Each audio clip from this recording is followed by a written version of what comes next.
Ever had one of those nights that starts out like any other but ends up being the best night of your life? Are you sitting comfortably? Then we'll begin. It was June the 22nd, 1990, our final day of school. There was Oliver Chamberlain, Peter Page, Stephen Prince, Andy Knightley, and me.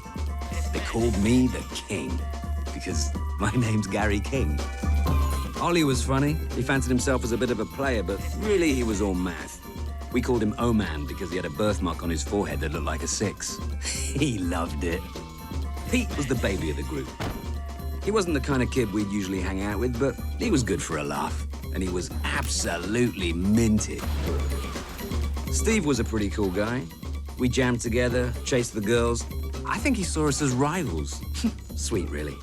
And Andy. Andy was my wingman. The one guy I could rely on to back me up. He loved me, and I'm not being funny, but I loved him too. There was nothing we were going to miss about school. Maybe Mr. Shepherd. He was definitely one of the good guys. He used to ask me what I wanted to do with my life. I told him I just wanted to have a good time. He thought that was funny. It wasn't meant to be. Not that night. Come on, once more. 5, 6, do it! Newton Haven was our hometown, our playground, our universe. And that night, it was the site of a heroic quest. The aim? To conquer the Golden Mile. 12 pubs along a legendary path of alcoholic indulgence. There was the First Post, the Old Familiar, the Famous Cock, the Cross Hands, the Good Companions, the Trusty Servant, the Two-Headed Dog, the Mermaid, the Beehive, the King's Head, the Hole in the Wall, all before reaching our destiny, the world's end. We took my car into town. I called it the Beast because she was pretty hairy. And so our journey into manhood began. We were off. We didn't waste any time. We hit pub 1, and we hit it hard.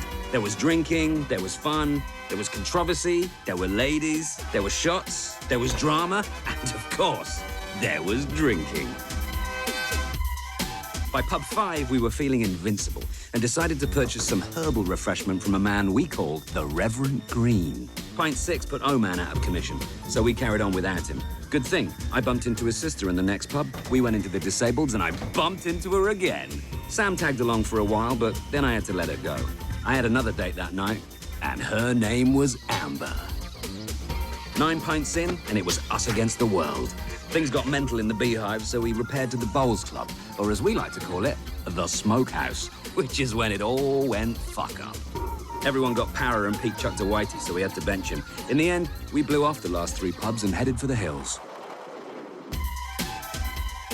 I remember sitting up there, blood on my knuckles, beer down my shirt, sick on my shoes, seeing the orange glow of a new dawn break and knowing in my heart life would never feel this good again.